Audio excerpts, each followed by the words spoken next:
What you've just heard was a recreation of the final words spoken by pilot Fred Valentich before his plane disappeared over Bass Strait. Even though it's been 19 years since Fred disappeared, the mystery surrounding what happened to him still hasn't faded. He just vanished without trace, and his family believed he was taken by an unidentified flying object. Recent years has been an explosion of UFO sightings in Australia. Whenever you mention the topic, people seem to have their own theories and opinions, or even their own stories. It was orange like a sunset, and it was just spanning across the road. I can't move, man. Moving forward in time through the experience. Then this tall, dark being just appeared in front of the craft. And I mean, it looks like a traditional, every day of the week, comic book flying saucer. They had large almond-shaped eyes, small bodies, legs and arms, and sort of grey in appearance. I think it's the first time in my life that I could identify of anybody telling me that they were scared they were going to die. Saying that this thing was only just down the bottom of his street. He could see that it was out in the water, it was sucking up water. Yeah, I believe it's a UFO. There are between 400 and 500 reports a month of UFOs in this country. Now, obviously, a lot of them can be explained, but about 10% prove to be true mysteries. Tonight you'll hear from people who've had these experiences. They're just normal Australians who can't explain what they saw.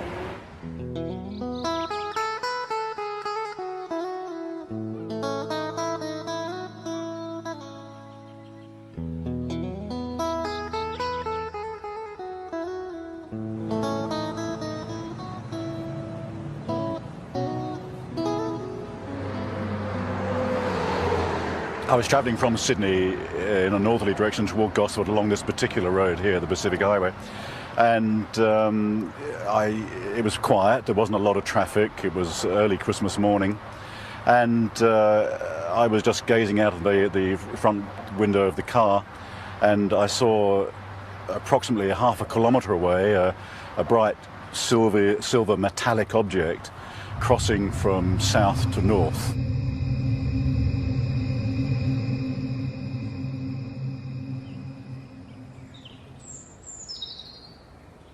I stood here not believing my eyes, because where I sit I can see the open water, and I just couldn't believe that this thing could appear on the water. It was some kind of craft, but it was completely surrounded in lights underneath and all around, and it just looked like a carousel. It wasn't anything flat. Around holiday time, the local police know they'll be busy.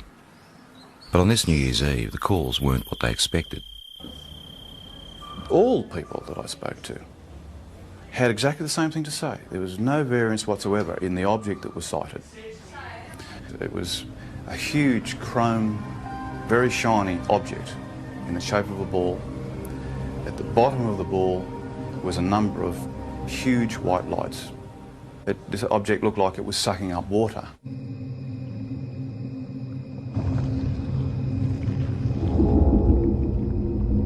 Some calls were quite frightful in their voice.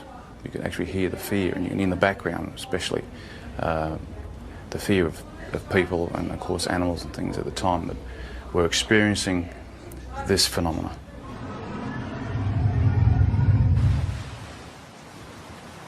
We're looking out above this headland here, and we're watching a bright light move in a strange fashion that you'll never see, or we never saw anyway.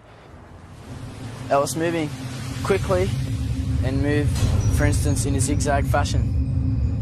We were watching it for 10 to 15 minutes, move in this direction north, and we just saw this bright light 15, 20 metres above our car. Just a bright light, emanating light towards our car. It was just awesome. all of a sudden I saw these lights come out of the water like a cylinder and flash, and the top of the water was all lit up. And as that light was up, I could hear the rushing of water, movement of water, and then the water being raised up, and then shortly after, down comes the water on top of the lake. I noticed this rather bright light that seemed to be on the right-hand side of the car, and it seemed to be following us for quite a while. And then all of a sudden it turned and went at a right angle right across the expressway in front of the car. It was large, round, and seemed to have a stream of sparks flying out the back of it. I don't know what it was, but it was most peculiar. After the initial New Year's Eve reports to police, the local Sun weekly newspaper got hold of the story. There were hundreds more people at home that obviously thought they'd seen something quite out of the ordinary, but were too scared maybe to come forward and actually say that they'd seen something. Our office, the day the report hit the streets, was amazing. We had caller after caller saying they'd seen the same thing. A lot of the witnesses were retired academics, some were policemen, nurses, school teachers, Sunday school teachers, lawyers, business people, some of the leading business people in the area. They were all people that had everything to lose and nothing to gain by even coming forward and making a report. All the people who actually saw it hovering over the water described these 4 or 5 shafts of bright white light coming down to the water and literally penetrating the water rather than reflecting off it. We also had descriptions of the water seething underneath it. Some people said it frothed, some people said it foamed, some people said it was steaming up. Overall, I'd imagine there'd be probably 3 dozen telephone calls on the night. Well, we're police, Sergeant Wenning. In particular, Sergeant Wenning remembers one very distressed caller. He told me he had been woken up from a deep sleep with thunderous noise and bright lights, dogs barking. His children had come into his bedroom screaming. He was saying that this thing was only just down the bottom of his street. He could see it was out in the water, it was sucking up water. The sound was like a million hummingbees. He didn't know what was going on. We investigated officially with the local aircraft, aerodromes, with the Air Force, with air traffic control, and again could come up with no explanation. While everyone can describe what they saw, no one seems to have the answer to exactly what it was or where it came from. There was moving in waves in the sky which could only be described as a UFO. When you see something like this, there's a sure knowledge that you're looking at something that is beyond your experience. I'm not young, and people might think, oh, you're a bit strange, seeing things and had imagination. No, I've got imagination, but not like that. Not when I see something that I see. I know I saw it. At first I thought, well, maybe it's some type of meteorite, but it was too large, it was travelling too slow, and turned a right angle, which I know meteorites aren't inclined to do. I was just bewildered at how something could appear and disappear in the thin air practically. Well, I honestly don't know what they saw. We've gone right through all the realm of possible explanations, which leaves it as what a UFO truly is, a flying object which we cannot identify by conventional means. There's a saying that seeing is believing, and it certainly applies to UFOs. The most intriguing personal accounts come from people with no real interest or belief, until it happens to them.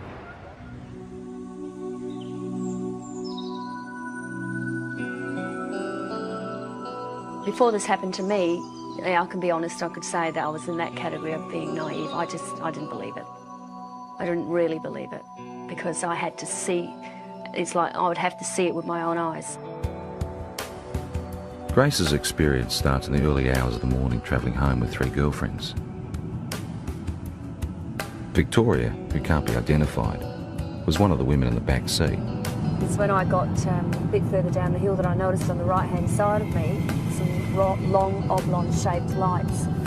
I didn't know what they were. I mean, I only sort of caught a glimpse of a bright orange light sort of shining through. As I got down the hillside and started to come around the corner by this little hotel that takes us back through the back roads towards the freeway, one of the girls in the back noticed a very bright white light with a type of blue haze around it. When the girls were sort of saying, oh, maybe, you know, like it's a UFO, and, you know, we sort of like just laughed it off and said, don't be so ridiculous. The women continue their trip, but further down the road, more lights appeared. I heard Victoria and one of the other girls in the back there, they were commenting on something that was behind us. They actually thought somebody was coming up behind us, like a truck or something, because it was moving fairly fast and very bright. It was just such a bright as blinding light. It was orange like a sunset, and it was just spanning across the road. I got really scared. I said to Grace, quick, just step on it. Because I knew there was a town just a kilometre up the road.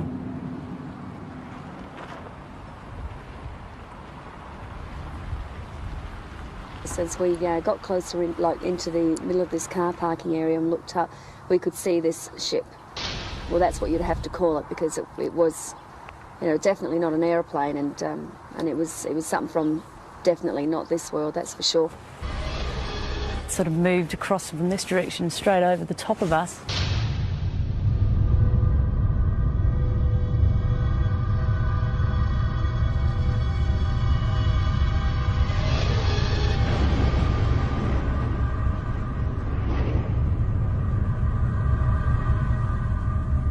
Sort of disappeared into a gully where we lost sight of it.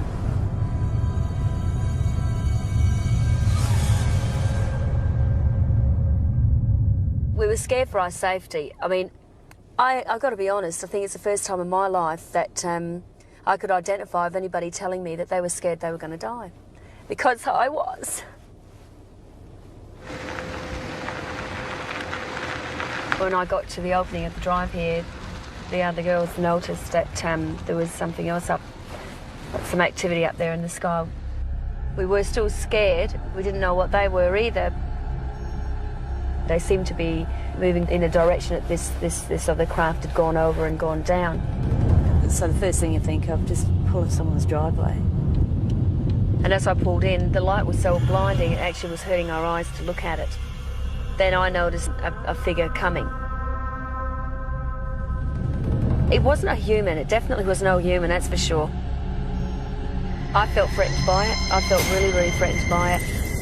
That was the closest thing I've ever experienced, the thought of actually, you know, coming close to death, I suppose, which sounds pretty silly, but the fear that I had was like that, like I wasn't going to see my family again. And the weird thing is that it's not the normal thing to talk about and for people to accept. But, you know, it's been 3 years now, and I still feel very distressed by it. In the weeks, I felt a lot of doubt with what happened to Grace. I didn't believe it, truly believed it, because I hadn't experienced anything like that myself. So I didn't show it either. I mean, I didn't show that I didn't believe it, because I think it was important that I looked like I was supporting her, so that otherwise, you know, she might go sort of, you know, off the rails if she didn't feel she had some support from her husband. But 2 weeks later, those doubts disappeared. What's work? Late one night, they were both woken by their distressed 15-year-old son. He was dead set that he had presence in his room. You know, there was somebody in his room. And one thing that he kept saying at that time was that, can you hear that sound? And he kept pointing up to the ceiling. And we could hear this low drone sound. I knew then I'd heard that sound before. We got back into bed and I was laying there. And I thought, do I lie here and just let this thing go through and just, you know, try and wipe it off as another bad experience, or do I actually get up and look, and if it is what I think it is, then maybe my husband will be able to see for the first time and he will believe. I just couldn't believe what I was seeing. When you see an object that's just sort of floating through the air, like at slow pace, and you think to yourself, oh my God, it struck me as, you know, being awesome. It's just something unbelievable. It was a relief that he was able to see this thing, and all I kept saying was that was the thing that was there the night when I was with the others. Certainly by its nature, by the way, characteristics of the way it just hovered across the house at a slow pace, yeah, no, nothing man-made. Not from this country, not from this earth, I should say. So you want me to... Even though Grace and her husband ended up experiencing the same craft, their ways of coping with it differ. Take them down to training. You either accept it or you don't accept it, and I tend to say now, after I've seen it with my own eyes, I accept it, but I don't, you know, harp on about it and talk about it, and if it's just one of those things that you try and leave as a part of your life that's happened, and let's get on with things, let's move on from here, you see. And that's how I sort of try and treat it, rather than try and find an explanation as to what it is. Yeah, I really don't have a theory yet. It's basically, it's more the fear. Again, I don't know why, because I'm still here and I am healthy, you know, I mean, but the fact is it's just a worry because you don't know. You just don't know. What do you reckon it is? Got no idea. Images of UFOs caught on video over the years tend to raise more questions than they answer. They are visitors. Yeah? Yes, yes. UFO. Working out whether there is something out there has intrigued researchers for years. There's no doubt that there is a physical dimension to this UFO phenomenon, and it appears to involve some form of technology, and many cases certainly suggest that we're dealing with an exotic technology that might be something certainly foreign to our environment. When a Melbourne photographer saw images like these, he was interested enough to go on standby to try and capture on film whatever was buzzing the sky over Narre Warren in June 1996.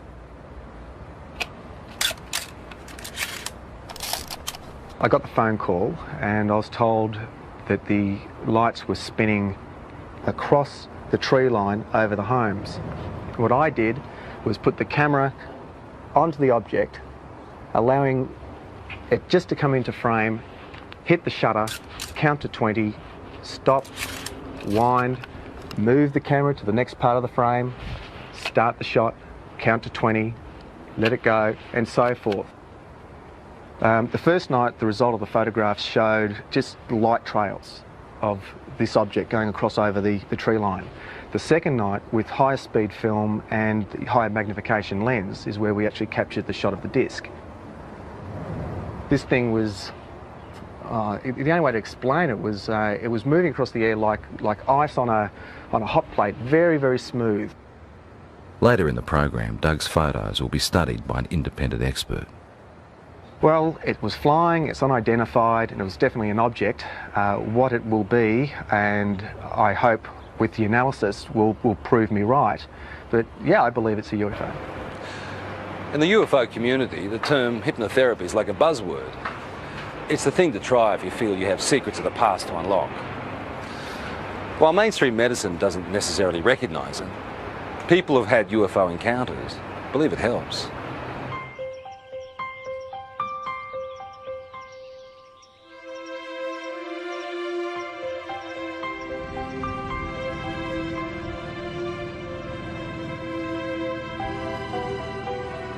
Victor Pufulescu believes he started having alien encounters as a teenager back in his native Romania.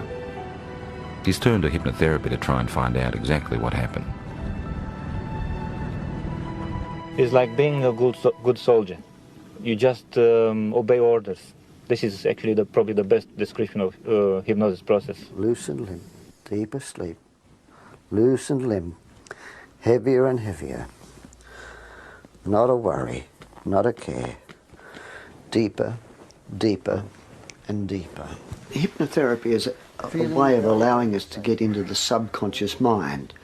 The intellectual mind tends to want to control and criticise everything. It's the censor of stuff it doesn't even know about that was in there before we were 3 years old. So by sort of relaxing and sliding across the conscious mind, if you like, we can sort of delve into the unconscious, or to allow what's in the unconscious to find its way out. Oh, I can't move, Frank. Uh-huh. The pressure is increasing. I can't move. The chest, my arms, uh-huh, my legs. There's a thing about hypnotherapy that very often the subject will want to please the hypnotist. So you have to look at that, but the thing is that you can see that when a person is reliving an experience, that it's pretty easy to see whether that's faked or not. Moving forward in time. My legs. Moving forward in time. Moving forward in time through the experience. The pain is inside of my elbow. Thanks. Who are you saying thanks to? Them. Can you ask them what they're doing? No. It's a test. That's a test. I just know it's a test. They keep me telling be calm. They're telling you to be calm? Yeah. Very often the people are quite disturbed about dreams they're having or things they've imagined happen to them. And they often come out of this saying, I'm pleased I'm not crazy, or I'm not mad, or I'm not imagining this. It does give you some answers, but also creates thousands more. And this is probably the trickiest part. I'm never happy with the answer which I'm getting, and I want more and more and more.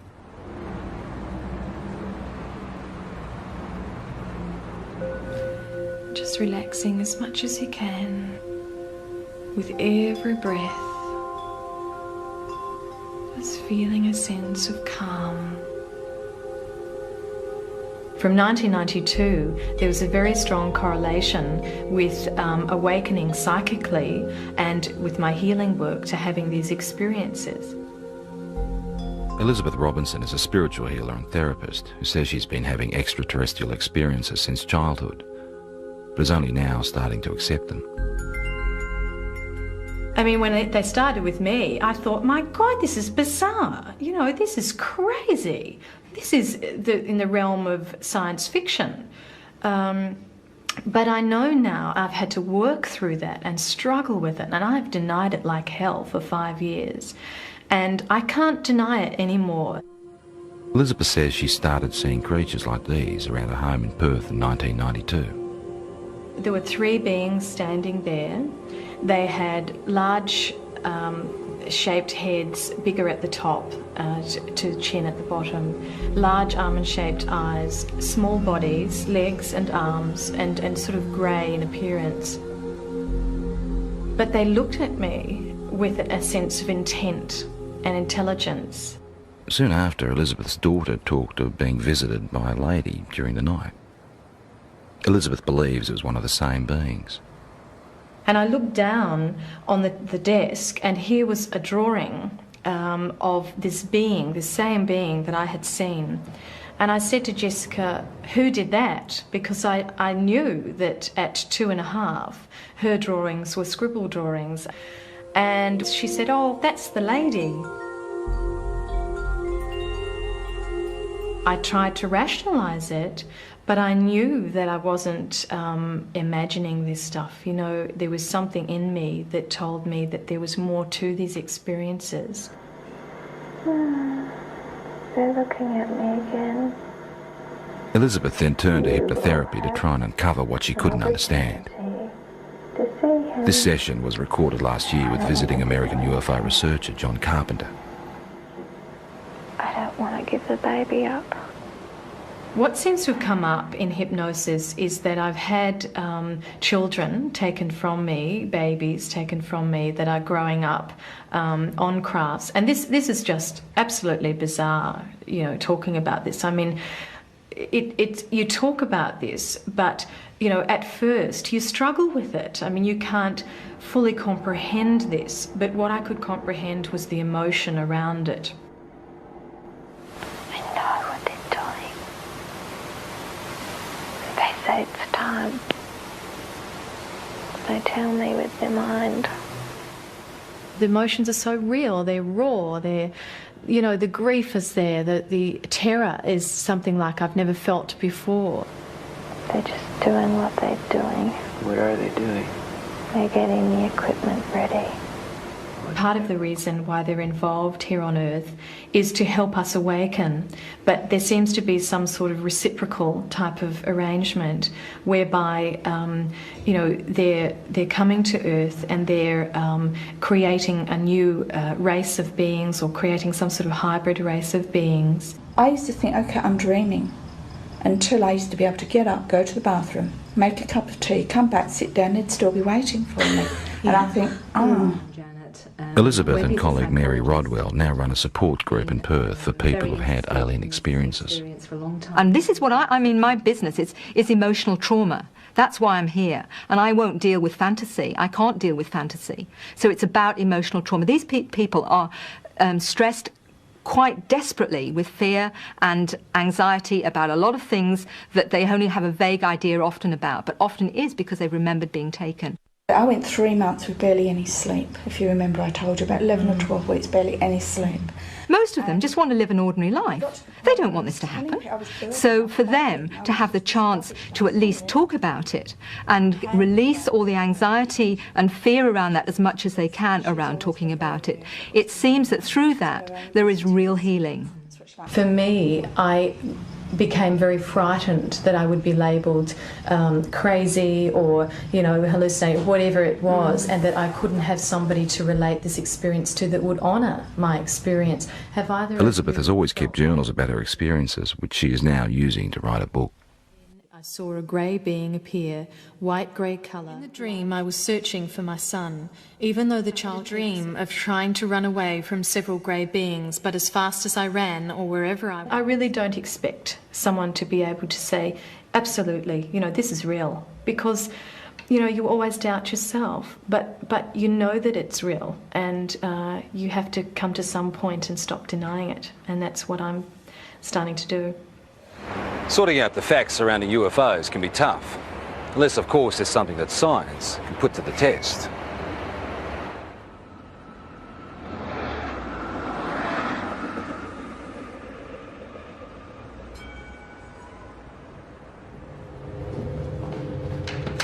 Earlier in the program we saw photographs taken by Doug Page.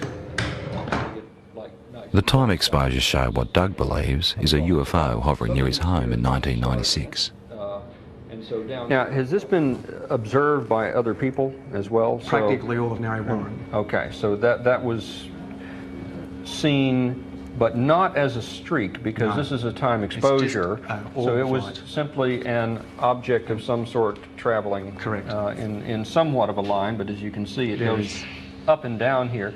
This type of negative sleeve will take... The professor would like to examine the negatives that come before and after the pictures in question. Explain to me why... But Doug has used the ends of rolls of film and discarded the shots he felt didn't work. Now, when the films were actually ready for handling, I'd lay them out and I went through them and I go with the scissors and I just go cut, cut, into the bin, cut, cut, put it there, and that's what I did. Okay. After examining the camera the shots were taken with and checking density readings on the negatives, the next step is to enhance the images on the computer. I don't rely on computers for analysis. They're a bit of a tool. They sometimes let us see things a little bit better, but to actually definitively say that a particular thing is something, I stay away from that. That's right. How did you focus the camera? Just on infinity. Okay, so if you focused on infinity, technically the tower should be sharper in focus than the tree. Should be, shouldn't it? Mm-hmm. But it's not. Interesting question, isn't it? It's a good one. The only trouble is there's no sort of guarantee, of course, in the darkness that it hasn't moved off set either, but I had that set for infinity. Okay. With some of the technical questions out of the way, it becomes an issue of individual perception. Very specific things here. I see a disc-shaped object. I see something with a rim. Okay, there is definitely a lip. There are what appears to be lights. There's big, there's another small one in between, another one. So we've got something that is geometrically laid out. You can see a texture, and you can see definitely on the dark side of it something. So something's in shadow. I mean, it looks like a traditional, every day of the week, comic book flying saucer. My first impression of this when I saw it, again, was a trumpet, a circular object here. That we have a bell shape that comes out like so. This is unexplained optical either artifact, phenomena, or reality, or could be could be an object, but it is totally undefinable. And of technical concern is the fact that the start of the time exposure is more in focus than the end shape. Does it make any sense to you that if this was moving and it's decelerating, would that have a bearing on the shape of the line? If it was slowing, because no, it shouldn't. It should be exactly the same sharpness. Despite question marks over issues like that, the professor is able to reach some conclusions. I don't believe that it's been faked.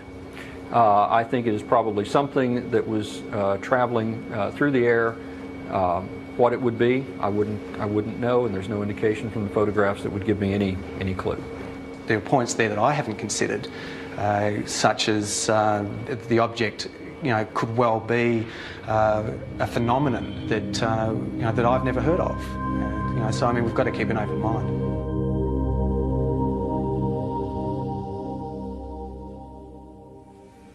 I don't know, maybe between 6 and 8, I would assume. Okay. They were fairly intense, or? Yeah, they were very close together as well. Right, okay. 4 years ago, Kelly Carr was a mother and housewife with no interest in spaceships or aliens. Now she's using technology to reconstruct images of her own encounter. It does give the idea of the lights there, but, the brightness of the light, it gives a good impression, except that the colour doesn't seem right. Kelly's account starts in August 1993. My husband and I were driving up to my girlfriend's place in Monbulk, which is in the Dandenong Mountains. We were driving on Belgrave-Hallam Road, and it was just on dusk. I saw what I thought was round orange lights in the field. It looked unusual to me. Later that night, retracing their route home, Kelly noticed something else unusual. It's about a kilometre or so in front of us, about twice the height of the treetops. We could see this object, which at first I thought was a blimp. It had the shape of a blimp, but it was light. As we got closer to it, the light seemed to sort of separate, and it was actually these a row of round lights, and they were orange. It appeared like there was silhouettes standing in these round orange circles, like people, but you could only see the black outline. Well, I just said to my husband, look, there's people in there. And the minute I said that, it shot off to the left of us. Within 1 or 2 seconds, it was gone completely.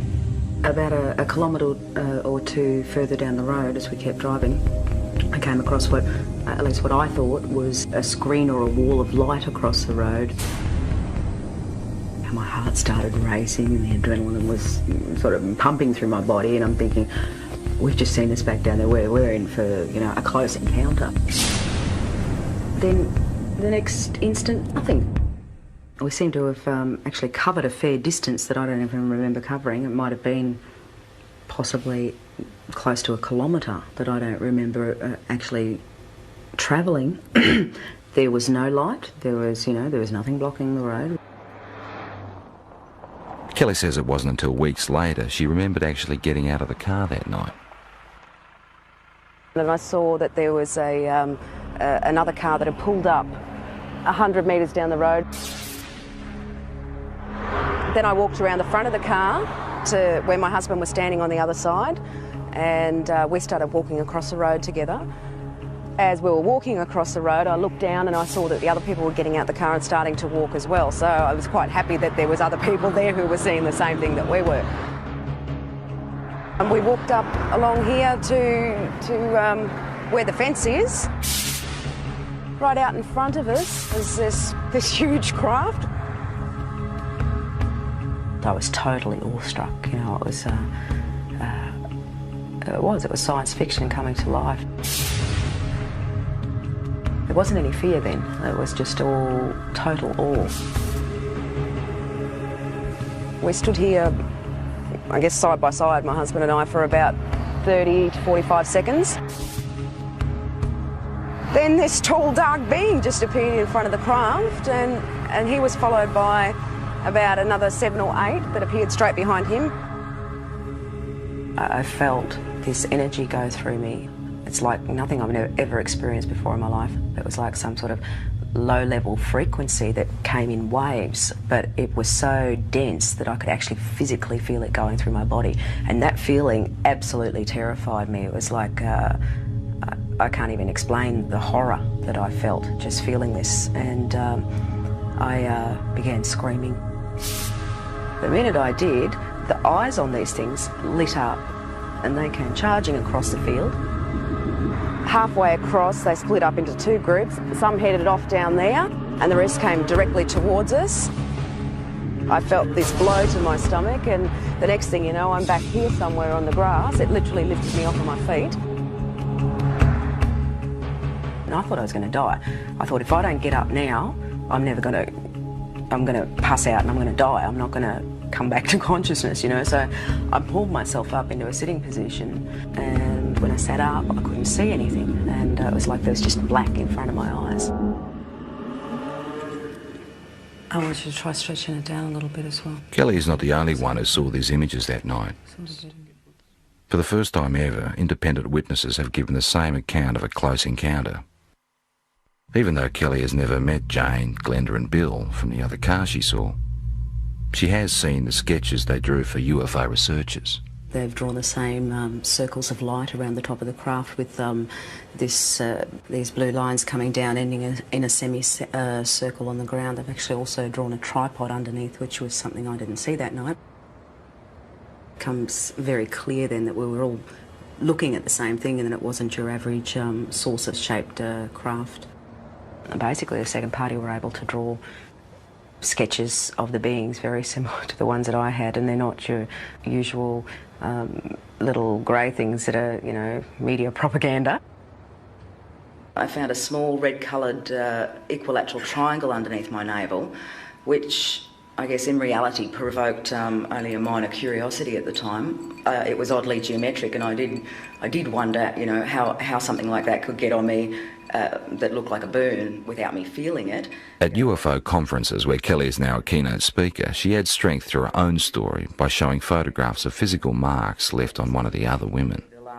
We were all left with triangular marks under our navels, but the ones that were marks that were actually photographed, the first one came from Glenda, which is it's a series of 3 small red dots along the inner thigh, and both Jane and Glenda were marked with these dots. I wasn't.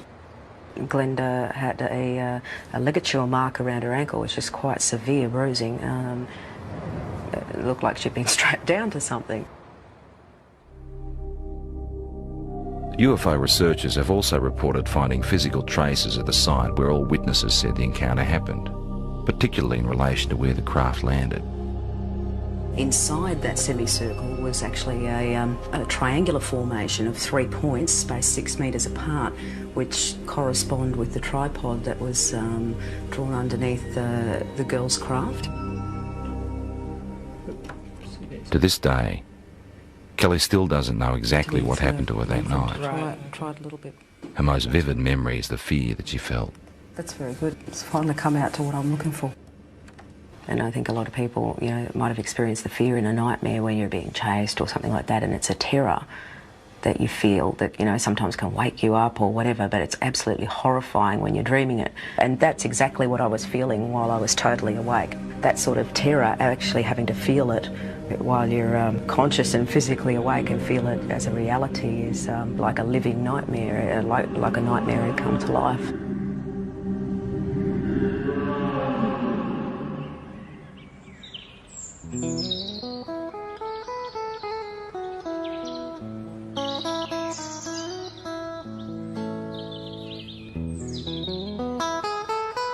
We've moved out onto 138 acres. We don't have electricity. We use all our own fuel, like for both our fires. We're in the process of trying to become self-sufficient as far as food's concerned. We just lead just a very different lifestyle. Denise Borrett says it's her encounters with strange beings that have helped her make the decision to live this way. There's one of our missing. I believe at the moment that they're giving us quite a dire warning about what's happening to the planet and what's going to happen to us unless we actually wake up to what we're actually doing. They seem to open parts of your mind that aren't open before, and or they help you to do that. I don't know, but all I know is that I'm a very changed person since I've had my experience. Well, lifestyle changes you'd think shouldn't happen to people if these things aren't physically occurring. So I guess it's a little piece of evidence to suggest that something really startling and extraordinary must have happened to a person because of the changes that they do go through. Denise says her visitors have the ability to render her husband unconscious, so he never actually experiences the aliens, but he does have physical scars. Well, I know I've got a lot of scars on my body, and I know basically where they all came from, but this one, in that particular place, I've got no idea. I just woke up one morning and I happened to comment to Denise, I've got this funny little mark on my arm, and she had a look and she had one in exactly the same place because she said she could remember it happening. And I can actually remember them cutting it. I can remember it was like a little spatula or whatever. But again, there was no pain or anything, and the next day mine had completely healed up, whereas Les's had actually scarred. And I thought, well, they're in identical spots and they're identical size, so obviously something was going on. People who've had multiple abduction experiences very often get very concerned about the environment. They get very concerned about healthy lifestyles. They get very interested in the possibility of life elsewhere. They get very interested in promoting the message that there's something actually going on.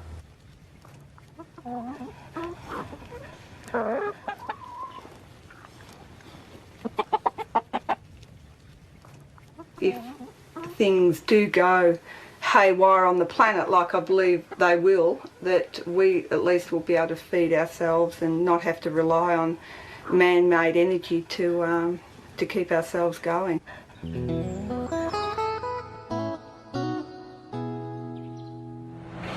It's pretty obvious that the people that had these experiences are convinced there's more to what's out there than most of us realise. They're also the first to admit that their stories could be hard to accept. All they want us to do is be prepared to listen. I suppose people got to make their own minds up, but we can honestly say that what happened, happened, and there's no doubt about that. Perhaps they're extraterrestrial, we don't know. Perhaps it's military experimentation. Perhaps there's new things in this earth that we don't know about. I don't know what they are.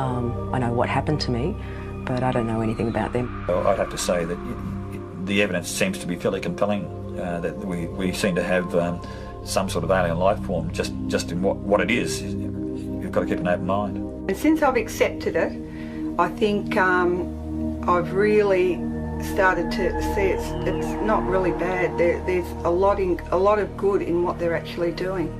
And it's like they're saying to us, you know, human beings can do so much more. We have these wonderful capacities to heal and to heal each other, and to understand ourselves so much more. And we're not yet. Where they come from, I honestly don't know. I would hope that before I die, one day I find out.